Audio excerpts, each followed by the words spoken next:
போற்றுவேன். அல்லேலூயா. ஊழியத்துல வந்த நாளையில இருந்து ஆண்டவர் ஒவ்வொரு பாதையிலையும் என்ன செய்றாரு, எசப்பா நடத்திக்கிட்டு தான் வர்றாங்க. ஆனா முன்குறிச்சியே நம்மளை எப்படி நடத்தப்படுன்னு சொல்லிடுவாங்க.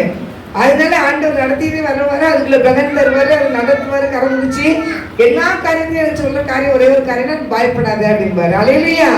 நீ பயப்படாத, நான் உன் கூட நினைச்சிறேன் இருக்கிறேன் அப்படின்னு சொல்லுவாரு.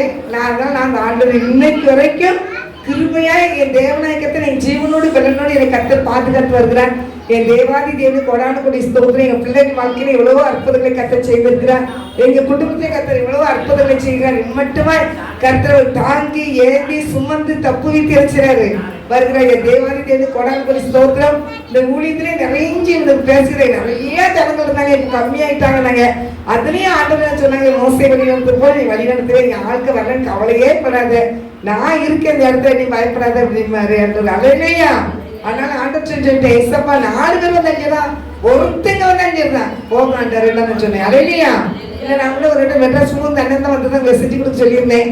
ஏன்னா ஆள் வரலன்னு சொல்லி கவலைப்படாதீங்க, ஒரு ஆள் வந்தாலும் பரவாயில்ல, அவங்க வராட்டாலும் பரவாயில்ல, மீட்டிங் நடத்தி முடிச்சிருங்களே, அதானே நமக்கு முக்கியம் அப்படின்னு சொல்லி ஆண்டு கிருபையினால் இன்வெர்ட்மெண்ட் நடத்தி வருகிறார். கர்த்தர் நடத்துறதே தொடர்ந்து நடத்துவார். கர்த்தர் பெரிய கரம் வச்சுவார். கர்த்தர் சாட்சி ஆசீர்வதிப்பாருங்க. ஆமென். அல்லேலூயா. வேற சாட்சி இருக்கா?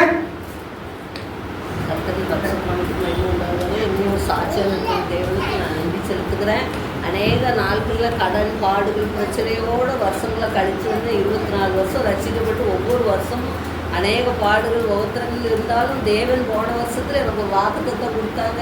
நீயோ கடன் வாங்க மாட்டேன், கடன் கொடுப்பாயின்னு சொன்ன வாக்கின்படி நான் ஒவ்வொரு நாளும் ஏசப்பா நீங்கள் இப்படி சொல்லியிருக்கீங்க, நான் கடன் வாங்கக்கூடாதுன்னு சொல்லி நான் ஜெபிச்சதுனால ஏசப்பா இந்த வருஷத்தில் முடிய திரும்ப செஞ்சாங்க. கடன் வாங்காமல் என் குடும்பத்தை நடத்த திரும்ப செஞ்ச தேவனுக்கு கோடான கோடி ஸ்தோத்திரம்.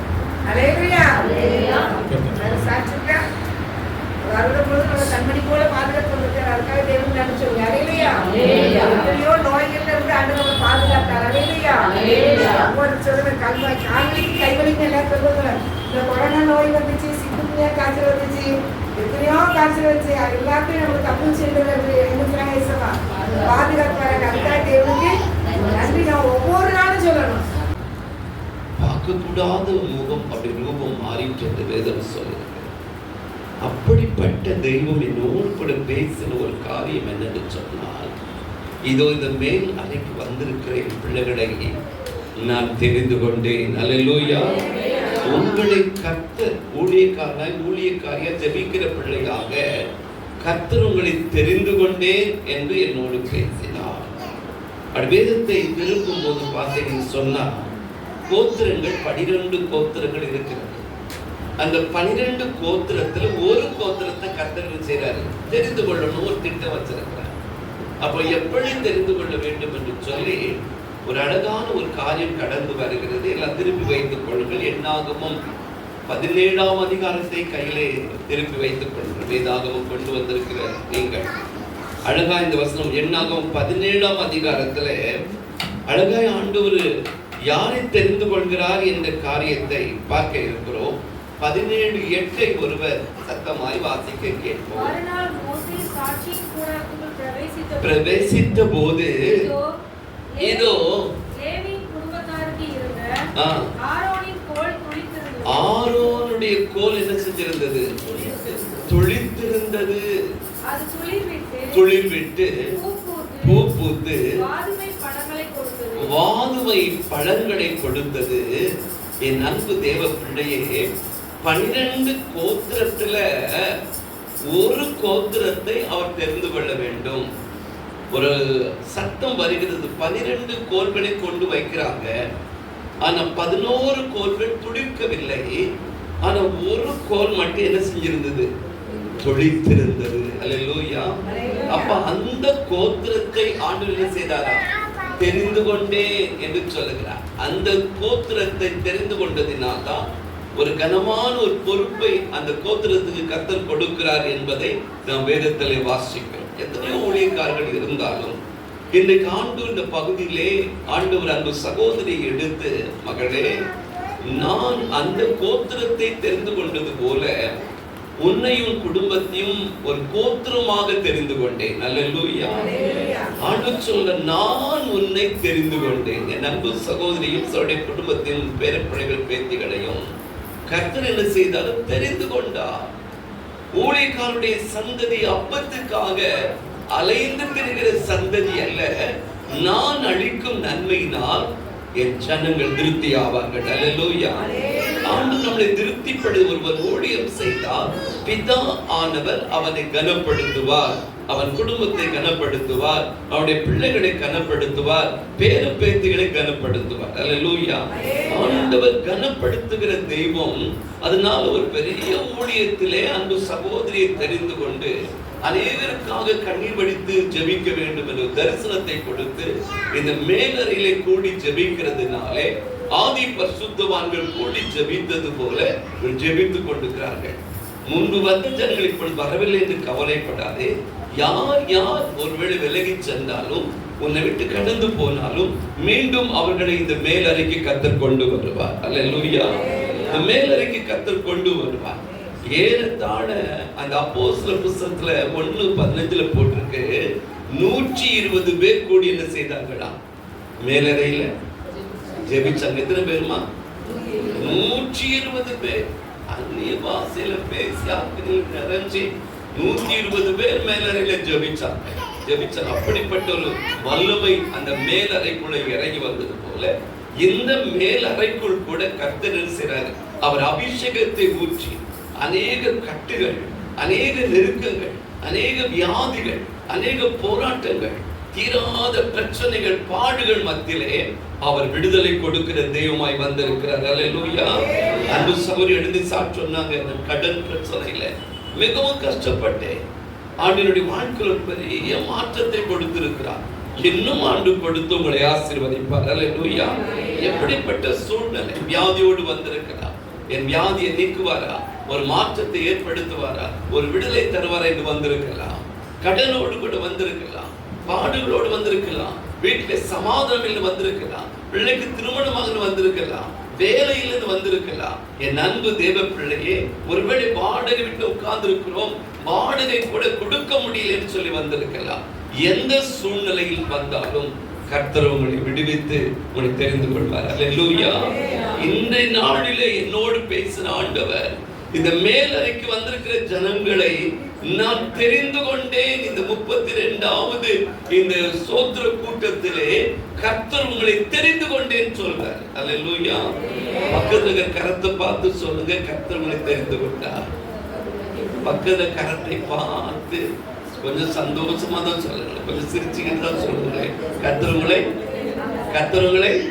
தெரிந்து கொண்டார். ஒருத்தர் கை கொடுக்க போறாரு, என்ன சொன்னாரு உங்களுக்கு தெரியலையே. அல்லேலூயா. இந்த மேலறைக்கு உங்களை கர்த்தர் எதற்கு கொண்டு வந்திருக்கிறார்? உங்களை தெரிந்து கொண்டார். அல்லேலூயா.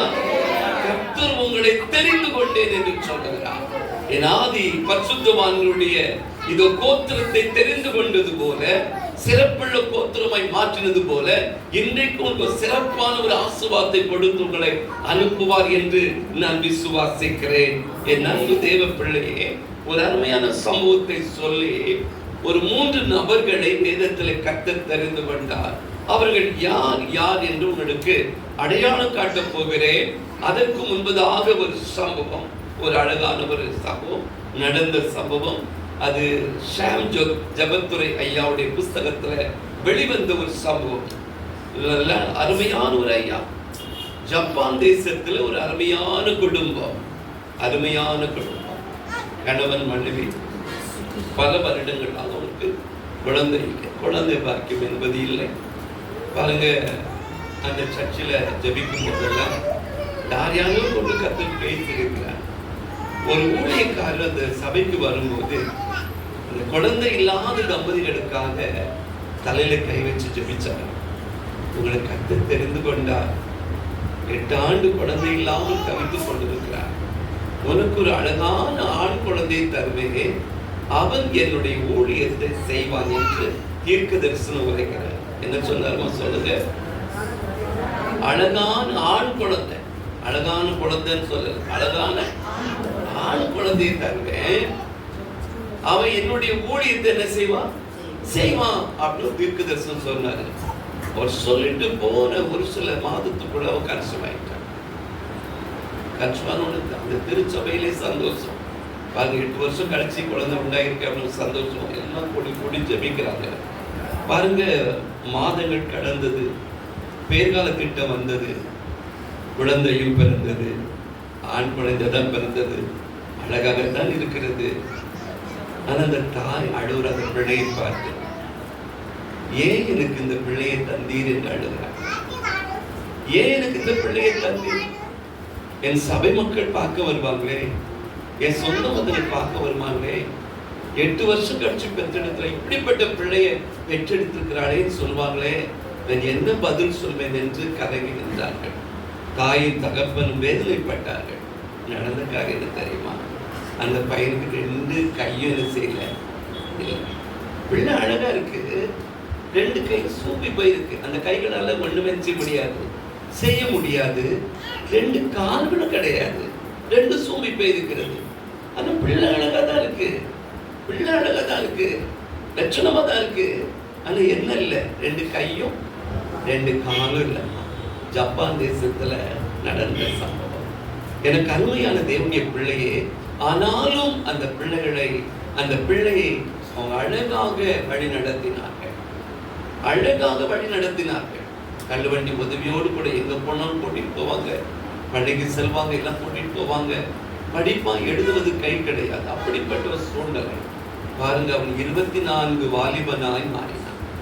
24 வயசு வாலிபன் தள்ளுவண்டியோடு கூட இருக்கிறான். ஜப்பான் தேசத்திற்கு பிரசித்தி பெற்ற ஒரு ஊழியக்காரர் வருகிறார். பிரசித்தி பெற்ற ஒரு ஊழியக்காரர். அவர் வந்தாலே லட்சக்கணக்கான பேர் சுகம் கிடைக்கும், விடுதலை கிடைக்கும் சொல்லி வருவாங்க. அப்படிப்பட்ட சூழ்நிலையிலே இந்த தாய் தகப்பனுடைய எண்ணம் என்ன தெரியுமா? இந்த கூட்டத்துக்கு போன ஒருவேளை என் பிள்ளையோட கை வளர்ந்துருமோ, கால் வளர்ந்துருமோ, தேவன் அற்புதம் செய்திருவாரோ என்ற ஒரு எதிர்பார்ப்போடு தள்ளு வண்டியில அந்த பிள்ளையை அழைச்சிட்டு போனாங்க. எனக்கு அருமையான தேவ ஜனமே, முன் வரிசையில் நிப்பாட்டி வைத்தார்கள். இப்ப பாடலை பாடி ஒரு ஷிப் நடத்துனது போல ஒரு நடந்து முடிந்தது. கையில தூக்க முடியாது. 2வது சொல்றாரு, நீங்கள் ஒருவேளை விருப்பப்பட்டால் ஓடோடி என்ன செய்யுங்க, இந்த மேடைக்கு நீங்க வாங்க அப்படின்னு சொல்றாரு. யாருமே வரல. இந்த ஊழியக்காரர் யாரை பார்க்கிறாரு, அவனால் நினைச்ச முடியாது, நடக்க முடியாது. என் அன்பு தேவ மேடையில இருந்து அந்த ஊழியக்காரர் அந்த பையனை பார்த்து அடையாளம் காண்பித்து சொல்றாரு, அவனுக்கு பாடணும்னு ஆசை இருக்கிறார். வீல் சக்கரத்தோடு சைலனா அவனுக்கு கூட்டத்தில் அற்புதம் பயங்கரமா நடக்கும். வீல் சக்கரத்தோடு வந்து அவர் நிப்பாட்டினாங்க. 24 வருஷம் வாலிபன், கையில் காலில் எத்தனை வேதனைகள், எத்தனை நிந்தைகள், எத்தனை அவமானங்கள், எத்தனை கண்ணீர்கள், அத்தனை அடைக்கி வைத்து ஆண்டவருக்காக தன் மனதிலேயே ஒரு பாடலை எழுதி வைத்தவர். ஆண்டவருக்காக படைத்த தெய்வத்திற்காக ஒரு நாளை எனக்கு கை தள்ளியே நான் சொன்னதில்லை, ஒரு நாள் எனக்கு கால் தள்ளியே நான் சொன்னதில்லை. கர்த்தருடைய சமூகத்தில் அதிகமாய் காத்திருந்தான். அந்த இருதயத்தில் தேங்கி கிடக்கிற அந்த பாரத்தை ஒரு பாடலாக பாடினான். எனக்கு அருமையான தேவனுடைய பிள்ளையே, அந்த ஒரு பாடல்ல லட்சக்கணக்கான ஜனங்களுடைய உள்ளத்திலே ஒரு பெரிய மாற்றம் உண்டாயிட்டு. கரங்களை தட்டி நான் சொல்லுங்க, பெரிய மாற்றம் உண்டாயிடுச்சு. என் அன்பு தேவனே, இன்றைக்கும் ஜப்பான் தேசத்தை தன் பாடல் வரியினாலே பாடி, எப்போது அவர் வந்தாலும் கூட்டம் நிறைஞ்சிரும். அப்படிப்பட்ட ஒரு பெரிய பாடகராக ஜப்பானையே அசைத்துக் கொண்டிருக்கிறார். அல்லேலூயா. இந்த சாந்தரத்தின் புஸ்தகத்துல அடையாளத்தோடு அவருடைய படத்தை போட்டு எழுதி அனுப்பியிருந்தார். இதை ஏன் சொல்கிறேன் என்றால், அந்த ஊழியக்காரர் சொன்னாரா, இது அழகா இருக்கு பிள்ளை, காலிலிருந்து கவலைப்படாதீங்க, கையிலிருந்து கவலைப்படாதீங்க, இந்த பிள்ளையை கர்த்தர் தெரிந்து கொண்டார். அல்லேலூயா. அதனால நீங்க ஒருவேளை எனக்கு படிப்பறிவில்லையே, நம்ம ஆண்டுக்கு எப்படி பயன்படுத்த போறாரு, எனக்கு இங்கிலீஷ் தெரியலையே அப்படி கலங்குறீங்களா? உடனே பேச தெரியலன்னு கலங்குறீங்களா? காக்கைக்கு தன் குஞ்சு ஒரு குஞ்சு. நீ எப்படி இருந்தாலும் சரி, கர்த்தர் என்ன செய்யறாரு, நேசித்து தெரிந்து கொண்டார். அந்த தேவனுக்கு சொல்றாரு, இந்த மேலறைக்கு வந்திருக்கிற உங்களை ஜப்பான் தேசத்தில் மட்டுமல்ல, இந்த தூத்துக்குடியில இந்த வீட்டில், இந்த ஜப வீட்டில் உங்களை கட்ட இதுதான் என்கிட்ட பேச சொன்னாருங்க. இதைதான் பேச சொன்னாரு. கர்த்தர் உங்களை என்ன செஞ்சாரு? தெரிந்து கொண்டார். ஒரு 3 மனிதர்களை வேக வேகமாய் பார்ப்போம். ஏசாயா தீர்க்க தரிசன புஸ்தகத்துல 48ஆம் அதிகாரம் 10வது வசனத்தை ஒருவர் எடுத்து வாசிக்க கேட்போம். இதோ உன்னை நான் புடமிட்டேன், ஆனாலும் வெள்ளியைப் போல் அல்ல, உபத்திரவத்தின் குகையிலே உன்னை தெரிந்து கொண்டேன். எப்படி தெரிஞ்சுட்டாரு உங்களை? வெள்ளியை போல் அல்ல, உங்களை உபத்திரவத்தின் குகையில் என்ன செஞ்சேன்? தெரிந்து கொண்டேன். சுகமா இருக்கிறவன் ஊழியத்துக்கு வரமாட்டா, சுகமா இருக்கிறவன் கூட்டத்துக்கு வரமாட்டா, ஐஸ்வர்யமா இருக்கிறவன் கூட்டத்துக்கு வரமாட்டா. என் அன்பு தேவனை கர்த்தர் சொல்லுகிறார், இன்றைக்கு நான் உங்களை புடமிட்டேன், அது நான் உங்களை என்ன செஞ்சேன்? தெரிந்து கொண்டேன். இமைப்பொழுது கைவிட்டேன், என் அநாதி சிநேகித்தை உன்னை எடுத்துக்கொண்டேன் என்று கர்த்தர் சொல்லுகிறார். அவர் சொல்லுகிறார், இன்றைக்கு நான் உன்னை என்ன செஞ்சேன்?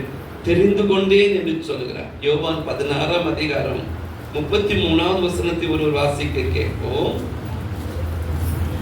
உலகத்தில் உங்களுக்கு உபத்திரவங்கள் உண்டு, ஆனாலும் தொடர்பு. எவ்வளவு பிரச்சனை வந்தாலும், எவ்வளவு நெருக்கம் வந்தாலும், உபத்திரவத்தின் குகையிலே கர்த்தர் உங்களை தெரிந்து கொண்டேன் என்று சொல்றார்.